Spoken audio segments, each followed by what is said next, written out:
La Suisse est un pays multilingue, et ce multilinguisme peut être une force, tout comme il peut être une faiblesse. Dans cette vidéo, on va faire un tour d'horizon de la place des différentes langues dans ce pays, et on verra les différences locales entre les aires linguistiques.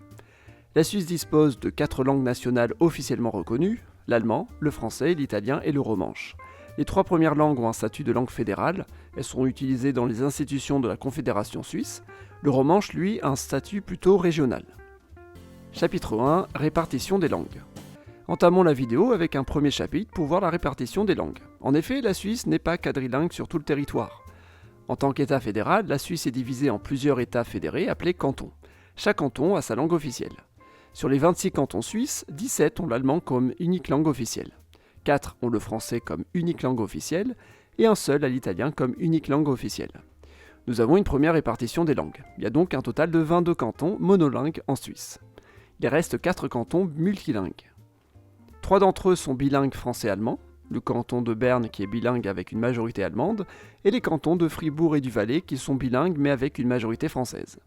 Et enfin, le 4e canton multilingue est un canton trilingue, allemand, italien, romanche. Mais comment ça se passe dans ces cantons multilingues ? Eh bien, on va voir la subdivision intérieure. Dans le canton de Berne, il y a 10 arrondissements. L'un d'entre eux a le français comme unique langue officielle, et 8 ont l'allemand comme unique langue officielle. Mais il y a un 10e arrondissement qui est bilingue allemand-français. C'est l'arrondissement de Bienne. Il faut donc voir à l'échelle des communes pour connaître les langues officielles. Sur les 19 communes de l'arrondissement, 17 sont monolingues avec de l'allemand, et les 2 restantes sont bilingues. Encore. 2 communes bilingues allemand-français. Notamment la commune de Bienne, qui est pratiquement la seule véritable ville bilingue en Suisse, avec une moitié de la population qui parle allemand, et l'autre moitié le français. Mais l'allemand reste avantagé dans l'arrondissement. Dans le canton de Fribourg, il y a une division en 7 districts. 4 districts monolingues, français, un district monolingue allemand et 2 districts bilingues. Si on regarde dans les districts bilingues, on peut voir que c'est pas si bilingue que ça. Dans le district de la Sarine, il y a 30 communes, 29 ont le français comme unique langue officielle, et une seule commune est bilingue français-allemand. Juste pour une commune où l'allemand est officiel avec le français, l'allemand devient la langue officielle de tout le district. Dans le district du Lac, c'est un peu mieux partagé, 10 communes germanophones, 6 communes francophones et une bilingue. Mais ça reste un district avant tout germanophone, car les communes de langue française sont peu peuplées. Enfin, nous avons le canton du Valais, lui aussi bilingue, mais là c'est plus simple. Il est divisé en districts, mais il n'y a pas de district bilingue. C'est vraiment les cantons de Berne et Fribourg qui sont compliqués. Mais nous avons le canton trilingue, le plus complexe de tous. Il est divisé en régions. Nous avons un total de 11 régions, mais c'est à l'échelle des communes d'instituer les langues officielles. C'est l'unique canton en Suisse où le romanche a un statut officiel. Mais même au sein de son canton, il est assez peu parlé. Tout d'abord, 2 régions sont complètement italophones. Les 2 au sud, à proximité avec l'Italie, Moesa et Bernina. 3 régions sont complètement germanophones, Landkart, Plessour et Prättigau-Davos. 5 régions sont bilingues allemand-romanche, et une région est trilingue encore. Donc ni à l'échelle d'un canton, ni à l'échelle d'une région, le romanche a un territoire où il est l'unique langue officielle. Et même à l'échelle communale, le romanche est presque toujours accompagné de l'allemand. C'est dans la région d'Engadina, Bassal-Val-Müstair, qu'on trouve les 4 uniques communes avec le romanche comme unique langue officielle. On y trouve notamment Squol, la principale ville romanche, même si seulement 49% de la population a le romanche comme langue maternelle. Le reste étant réparti entre l'allemand et l'italien. Mais dans les faits, comme partout dans les communes romanches, presque tout le monde sait parler l'allemand, qui est la lingua franca dans la région. Chapitre 2. Puissance linguistique. Les 4 langues suisses ne sont pas puissantes de la même façon. 25% de la population suisse vit dans un territoire où le français est la langue dominante, 5% là où l'italien est la langue dominante, et le reste est dans un territoire de langue allemande dominante. Je considère que les petites communes romanches sont dans un environnement dominé par l'allemand. L'allemand domine largement, mais le français s'en sort plutôt bien. Si on devait comparer le Canada et la Suisse par rapport à la place du français, la Suisse s'en sort mieux. Déjà parce qu'au Canada, le français doit lutter contre l'anglais, qui est une langue ultra dominante dans le monde, notamment en Amérique du Nord, mais aussi parce qu'au Canada, le français ne concerne pratiquement qu'une seule province, le Québec. Le Nouveau-Brunswick est officiellement bilingue, certes, mais à dominance anglophone. En Suisse, la langue française est représentée dans 6 cantons, où c'est la première langue ou l'unique langue, ce qui crée une certaine diversité politique. En tout, si on compte les 5 grosses agglomérations suisses, 3 sont germanophones et 2 sont francophones, ce qui est une assez bonne répartition en fin de compte. Les francophones ont tout de même 2 villes de grande importance. Du côté allemand, Zurich est une ville millionnaire avec son agglomération et c'est la capitale économique du pays. Du côté français, Genève aussi, mais son agglomération est en France. Berne est la capitale fédérale de facto, elle est germanophone, mais pour compenser, Lausanne, francophone, est la capitale judiciaire du pays. Genève, ville francophone, est la première ville au monde pour les organisations internationales, ce qui est une spécialité suisse en tant que pays neutre. C'est aussi une grande place financière mondiale, au même niveau que Zurich. La Suisse est majoritairement germanophone, mais utilise le français comme langue diplomatique à l'international. Au niveau universitaire, il y a une certaine répartition aussi. Il existe 2 écoles fédérales polytechniques, une germanophone à Zurich et une francophone à Lausanne, même si dans les 2 cas, l'anglais est la langue dominante dans de nombreux cursus supérieurs. À cela s'ajoutent les 5 grandes universités suisses, une pour chacune des grandes villes, la 6e plus importante est l'université de la Suisse italienne, italophone du coup.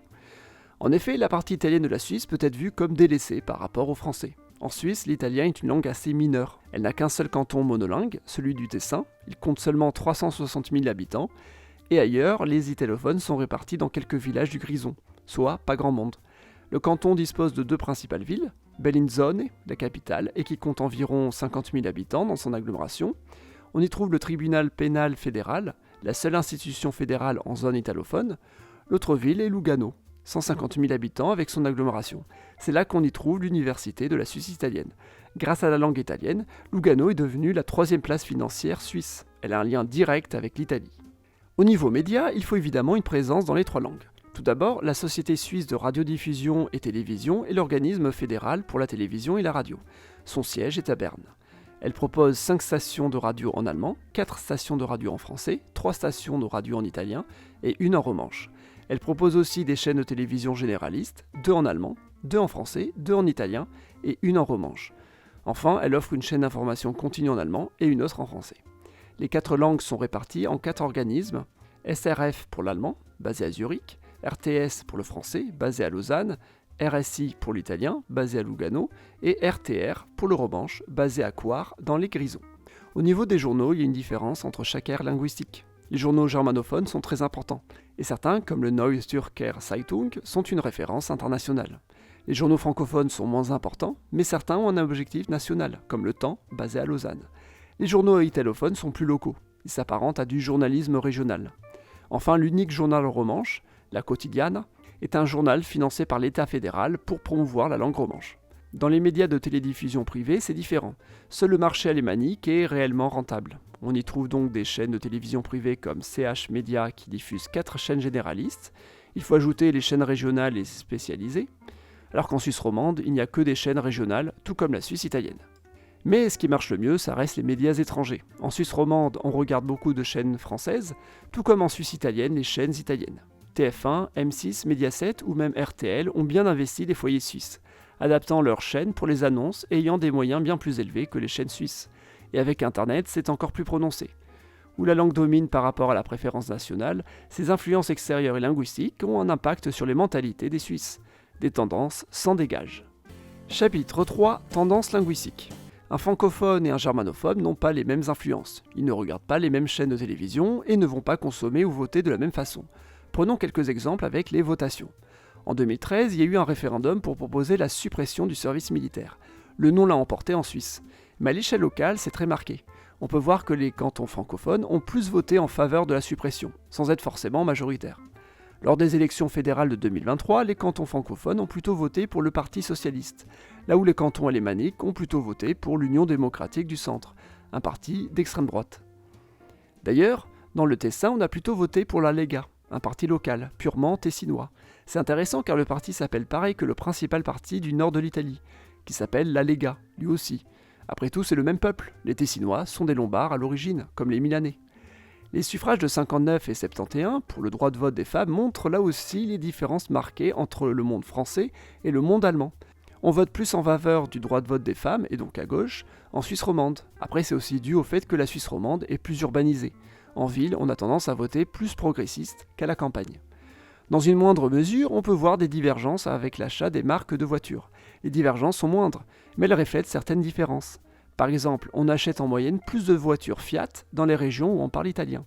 Fiat étant la principale marque de voitures italienne. Après, cela peut aussi être dû au fait que Fiat est plus adapté à un public avec un niveau de vie italien.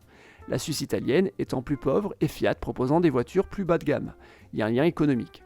Mais si on prend Lancia, une marque italienne plus haut de gamme, elles sont présentes plutôt dans les parties italophones de la Suisse, pareil pour Citroën, bien plus présentes dans l'ouest de la Suisse où on parle français. Cependant, malgré ces divergences, il existe tout de même un sentiment national suisse.